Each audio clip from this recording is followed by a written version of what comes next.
बिस्मिल्लाहिर्रहमानिर्रहीम।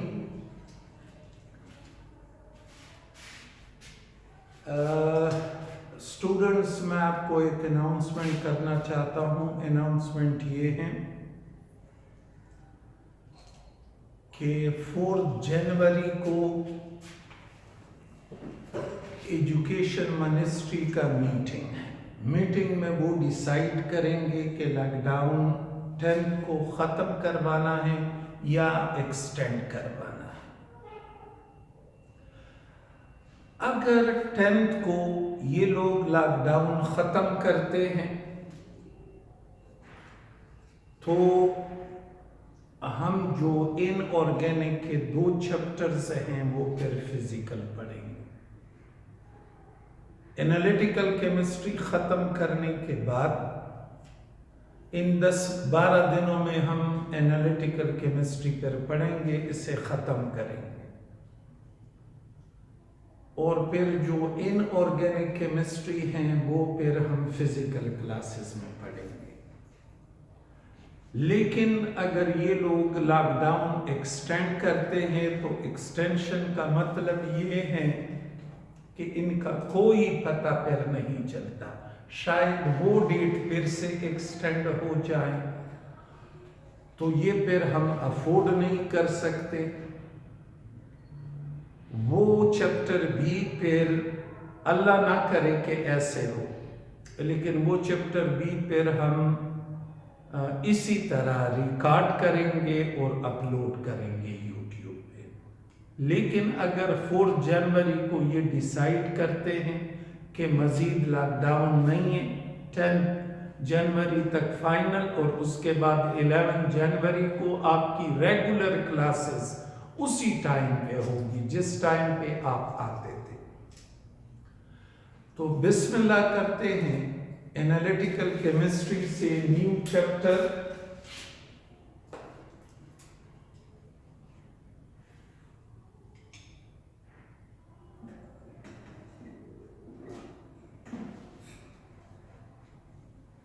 Analytical chemistry.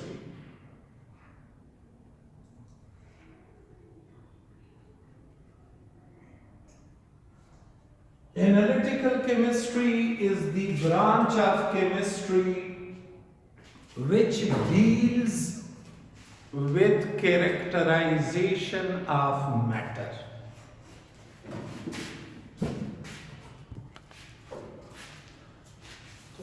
Analytical chemistry deals with characterization of matter.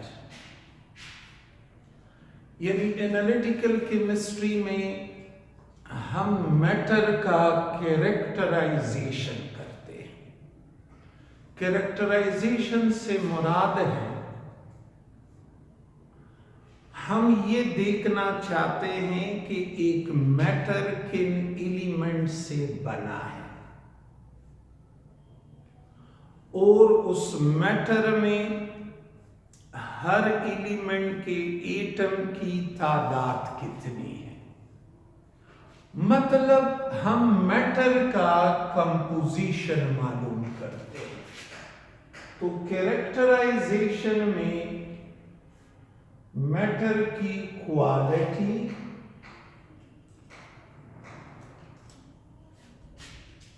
और quantity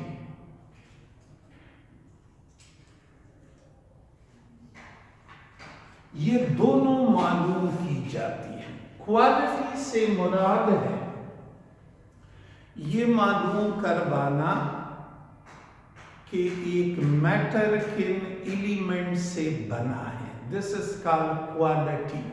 जैसे glucose की क्वालिटी है कार्बन, हाइड्रोजन, ऑक्सीजन। और क्वांटिटी से मुराद है कार्बन के कितने एटम, हाइड्रोजन के कितने एटम, ऑक्सीजन के कितने एटम। तो केमिस्ट्री का वो ब्रांच जिसमें मैटर का कैरेक्टराइजेशन किया जाए, यानी मैटर का कंपोजिशन मालूम किया जाए, यानी मैटर की क्वालिटी और क्वांटिटी मालूम की जाए, उसे एनालिटिकल केमिस्ट्री कहते हैं। ओके, हमारे कोर्स में जो मैटर है, जिस मैटर को हम कंसिडर करेंगे, ये मैटर एक ऑर्गेनिक कंपाउंड होगा। It will be an organic compound.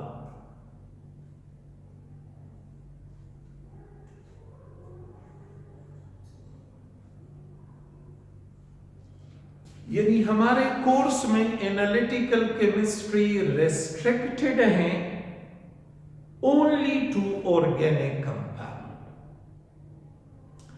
Organic compound की क्वालिटी मालूम करवाना और ऑर्गेनिक कंपाउंड में मौजूद एलिमेंट्स की क्वांटिटी मालूम करवाना। हमारे कोर्स में एनालिटिकल केमिस्ट्री रेस्ट्रिक्टेड है कहां तक? Only up to organic compound, सिर्फ ऑर्गेनिक कंपाउंड तक ही महदूद है। तो ये चीज भी आपको क्लियर होनी चाहिए। अच्छा, एक ऑर्गेनिक कंपाउंड की क्वालिटी कैसे मालूम की जाती है? यानी ये कैसे मालूम किया जाता है कि ऑर्गेनिक कंपाउंड किन एलिमेंट से बना है? तो ये हम चैप्टर नंबर 16 में पढ़ चुके हैं। Detection of carbon, hydrogen, nitrogen, oxygen, sulphur and halogen in an organic compound. ये कैसे मालूम किया जाता है कि कंपाउंड, ऑर्गेनिक कंपाउंड में हेलोजन है या नाइट्रोजन है या सल्फर है? इसका पूरा डिटेल हम चैप्टर नंबर 16 में पढ़ चुके हैं कि पहले लिसाइन सॉल्यूशन बनाते हैं, फिर लिसाइन सॉल्यूशन में नाइट्रोजन, सल्फर, हेलोजन एटसेट्रा के लिए अपने अपने टेस्ट हैं वो किए जाते हैं। यानी ये पार्ट हम चैप्टर नंबर 16 में पढ़ चुके हैं। अब हम पढ़ेंगे कि ऑर्गेनिक कंपाउंड में मौजूद एलिमेंट की क्वांटिटी कैसे मालूम की जाती है। कौन से एलिमेंट सिर्फ हमारे कोर्स में है? कार्बन, हाइड्रोजन और ऑक्सीजन। एक ऑर्गेनिक कंपाउंड में मौजूद कार्बन, हाइड्रोजन और ऑक्सीजन की क्वांटिटी एक टेक्निक की मदद से मालूम करते हैं जिसे कंबस्टन एनालिसिस कहते हैं।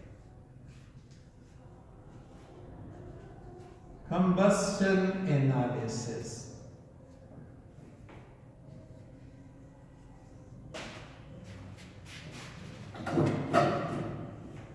और ये अगर आप लोगों को याद हो तो जब हम चैप्टर नंबर 16 पढ़ रहे थे उसमें detection of carbon, hydrogen, oxygen वगैरह, तो ऑक्सीजन के डिटेक्शन में मैंने आपको बताया था कि ऑक्सीजन डायरेक्टली डिटेक्ट नहीं होता, उसके लिए मुख्तलिफ तरीके हैं।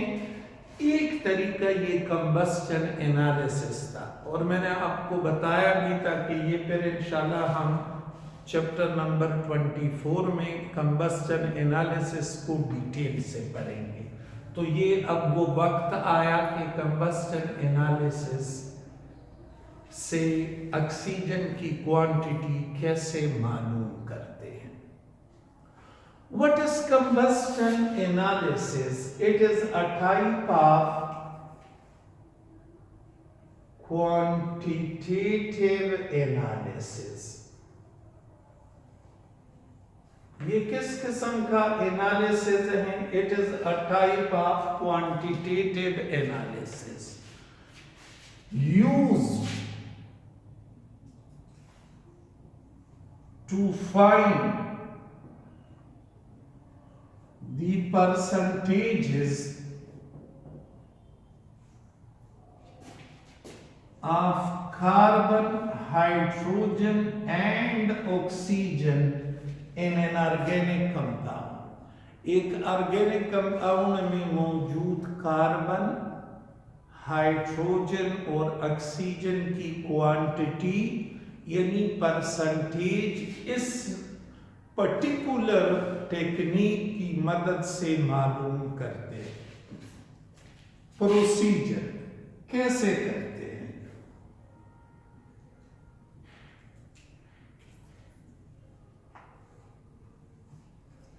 देखो, ये मुझे किसी ने एक ऑर्गेनिक कंपाउंड दिया,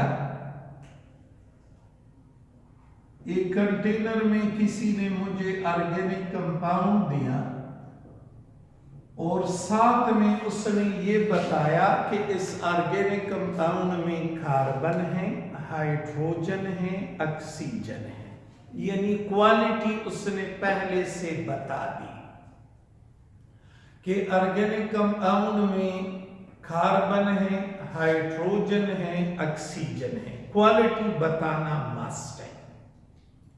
बताओ कि कितने परसेंट कार्बन है, कितने परसेंट हाइड्रोजन है, कितने परसेंट ऑक्सीजन है, यानी क्वांटिटी मैंने मालूम करवानी है।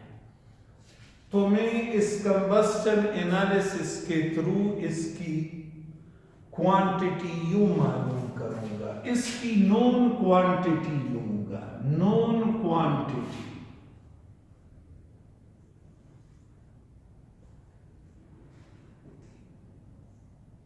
of organic compound।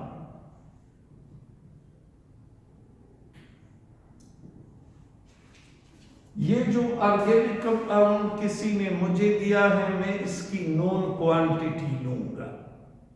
कितनी क्वांटिटी? आपकी मर्जी, जितनी आप लेना चाहते हो, लेकिन जितना कम लोगे एक्सपेरिमेंट में एरर के चांसेस उतने कम होंगे। और इस नोन क्वांटिटी को फिर मिक्स किया जाता है क्यूप्रिक ऑक्साइड के साथ। किस रेशो से? In ratio of 1:3।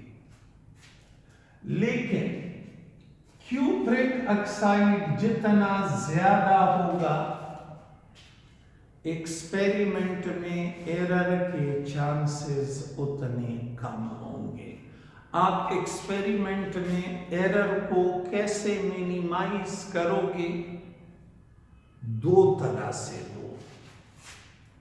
First one, organic compound की मिनिमम क्वांटिटी और क्यूप्रिक ऑक्साइड की मैक्सिमम क्वांटिटी। ये ऑक्सीडाइजिंग एजेंट है।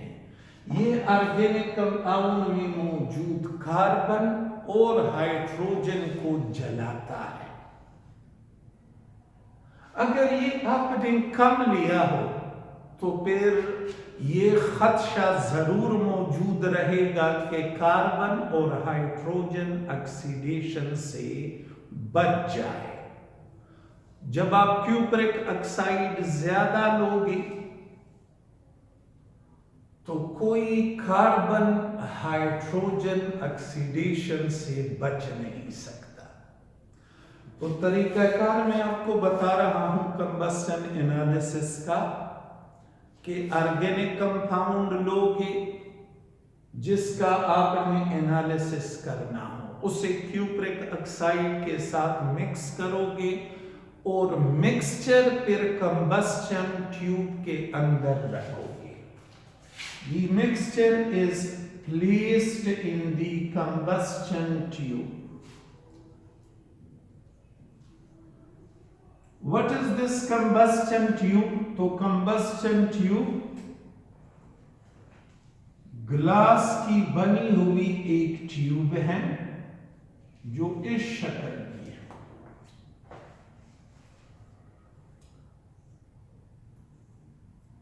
This is inlet while this is exit। इस exit के साथ दो bottles अटैच होते हैं। ये पहला बॉटल और ये दूसरा बॉटल। पहले बॉटल में केमिकल्स हैं और दूसरे बॉटल में भी केमिकल्स हैं। पहले बॉटल के अंदर जो केमिकल हैं इन्हें this is bottle 1 and this is bottle 2। पहले बॉटल में जो केमिकल हैं इन्हें हाइग्रोस्कोपिक सब्सटेंसेस कहते हैं। हाइग्रोस्कोपिक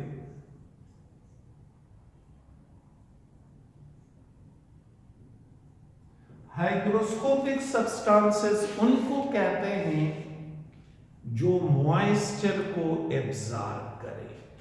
ये कौन कौन से हैं? ये सल्फ्यूरिक एसिड हो सकता है, फास्फोरस पेंटाऑक्साइड हो सकता है, कैल्शियम क्लोराइड हो सकता है, सिलिका जेल,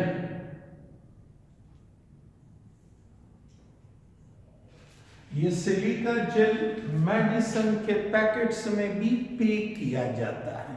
आपने मेडिसिन के पैकिंग में छोटे छोटे पैकेट्स देखे होंगे, वो सिलिका जेल के होते हैं। इसका रोल क्या है? मॉइस्चर को एब्जॉर्ब करवाना। मॉइस्चर कहाँ पे होता है? ईयर में। तो अगर ये मेडिसिन पैकेट के अंदर ना हो तो इससे ये खदशा रहता है कि मॉइस्चर उस मेडिसिन को डिटीरियोरेट करेगा। तो silica gel, copper sulphate, anhydrous copper sulphate, potassium perchlorate या सोडियम परक्लोरेट या मैग्नीशियम परक्लोरेट, ये हाइग्रोस्कोपिक सब्सटेंसेस हैं। इनमें से कोई एक इस पहले बॉटल के अंदर होगा और इसका रोल क्या है? मॉइस्चर को एब्जॉर्ब करवाना। लेकिन हमें इस बॉटल का मास नोन है कि शुरू में इसका मास कितना है, 1 ग्राम, 2 ग्राम, 10 ग्राम, 20 ग्राम, जितना भी है, लेकिन इस बॉटल का मास शुरू में हमें नोन है। ओके, इस दूसरे बॉटल के अंदर होता है, बॉटल नंबर 2 में carbon dioxide absorber, CO2 absorber.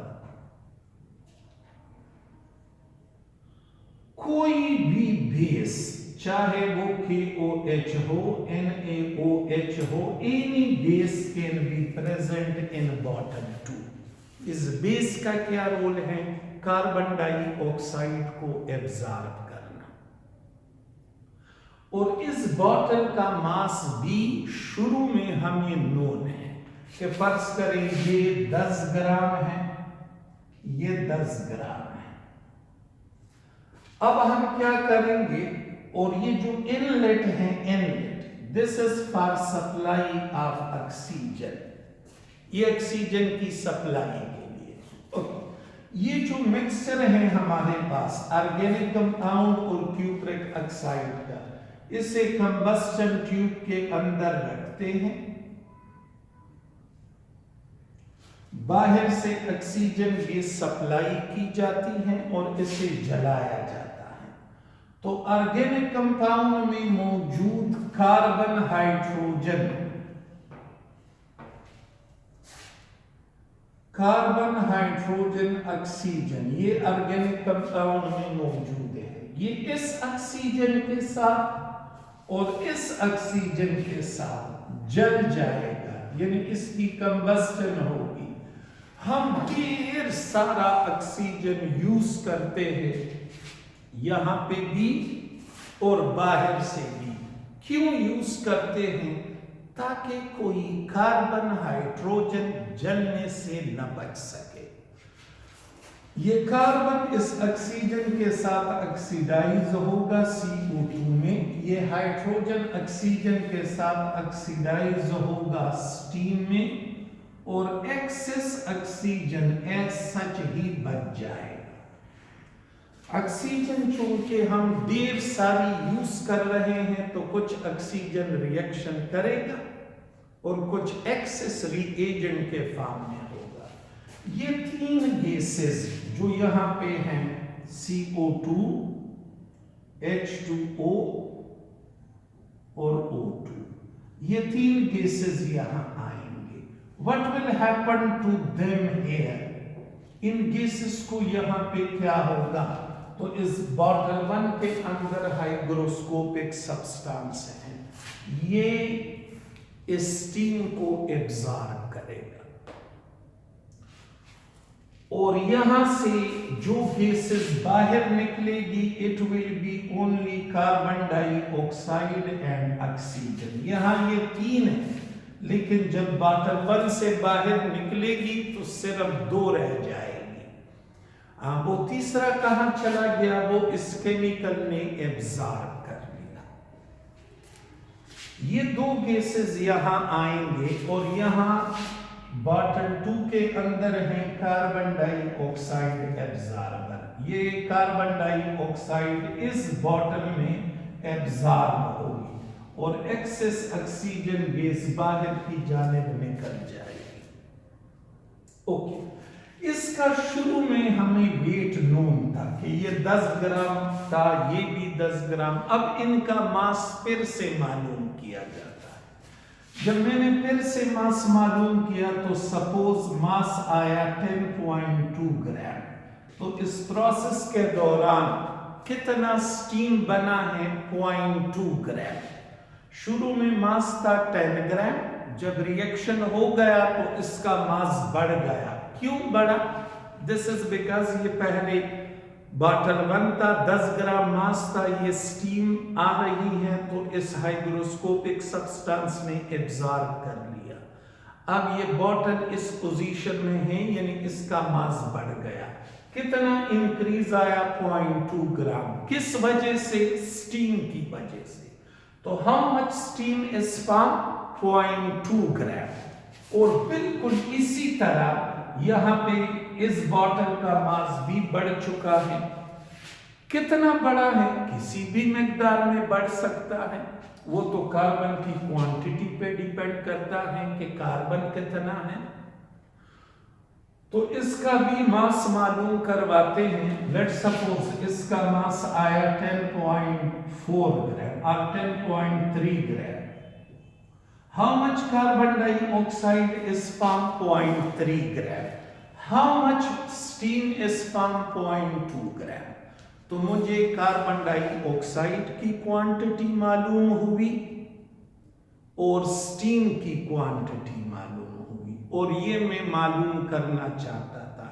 अब कार्बन का परसेंटेज आप ऐसे मालूम करोगे इस फार्मूले से। Percentage of carbon,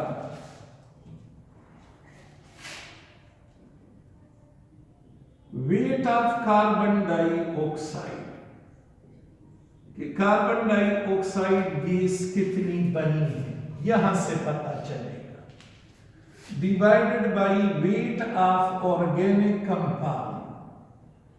organic compound का वेट, ऑर्गेनिक कंपाउंड के वेट से मुराद है ये कि जो नोन क्वांटिटी आपने ली थी,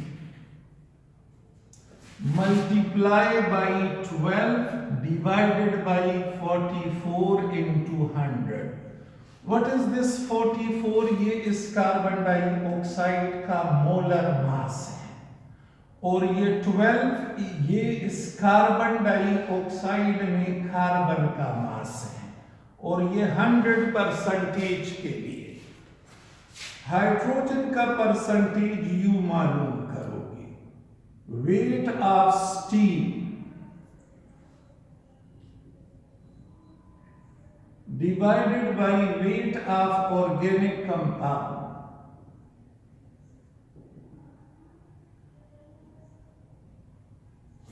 multiply by 2 divided by 18 into 100। Weight of steam इस पहले बॉटल में, वेट ऑफ ऑर्गेनिक कंपाउंड, ये ऑर्गेनिक कंपाउंड शुरू में जितना आपने लिया था, ये 18 इस वाटर का मोलर मास है, और ये 2 वाटर में हाइड्रोजन का मास है, और ये 100% के लिए, और ऑक्सीजन का परसेंटेज फिर इनडायरेक्टली मालूम करते हैं। 100 माइनस इन दोनों के परसेंटेज हमें नोन होंगे, आपस में 8 करेंगे और 100 से सब्ट्रैक्ट करेंगे, यूं हमें ऑक्सीजन का परसेंटेज मिल जाएगा। ऑक्सीजन का परसेंटेज इनडायरेक्ट। अब तो इस पूरे एक्सपेरिमेंट पे आप गौर करें, इसमें हमने सिर्फ 2 चीजें मालूम की। एक है कार्बन डाइऑक्साइड का मास और दूसरा है स्टीम का मास। कार्बन डाइऑक्साइड का मास हमें इस बॉटल से मिला, जबकि स्टीम का मास हमें इस बॉटल से मिला।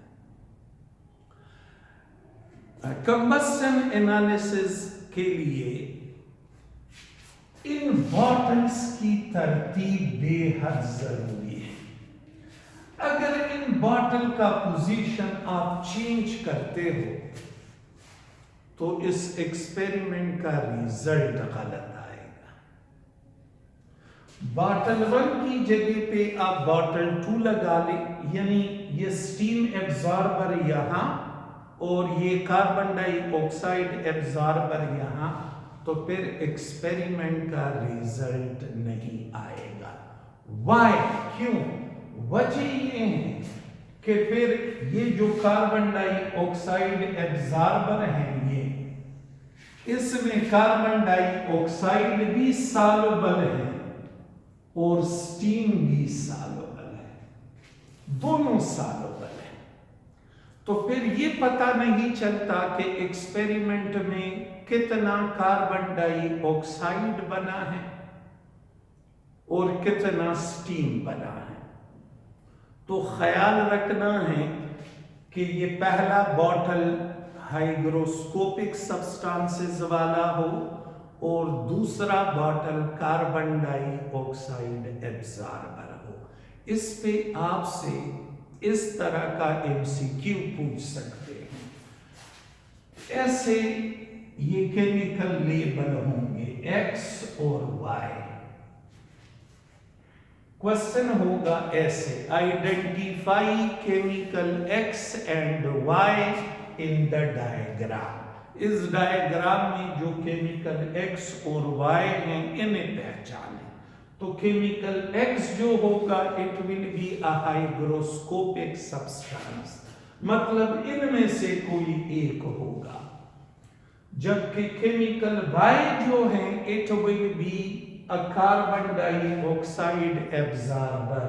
कार्बन डाइऑक्साइड एब्जॉर्बर कौन सी है? It will be a base, कोई भी बेस हो सकता है, KOH, NaOH, calcium hydroxide, any base. अच्छा, ये क्वेश्चन आपसे यूं भी पूछ सकते हैं, ये क्वेश्चन आपसे ये क्वेश्चन आपसे यूं भी पूछ सकते हैं, identify the gases A, B, C in the following diagram. तो जो गैस बाहर से आ रही हैं और बाहर को निकल रही हैं, इट विल बी ऑक्सीजन।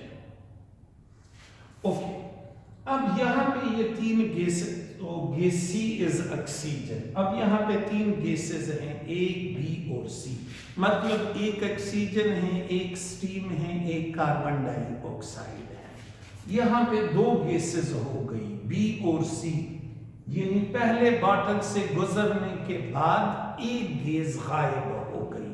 कौन सी गैस? Gas A। सो पहले बॉटल के अंदर कौन सी गैस एब्जॉर्ब होती है? steam. So gas A represent steam. A is steam, C is oxygen. कैसे मैंने पहचाना? जो गैस बाहर से आ रही है, बाहर को निकल रही है, इट विल बी ऑक्सीजन. और B जो है, B will be carbon dioxide. यहाँ पे B और C दोनों हैं, लेकिन इस बॉटल से गुजरने के बाद गैस B गायब हो गई, मींस वो यहाँ पे एब्जॉर्ब हो चुकी है. सो B इज कार्बन डाइऑक्साइड.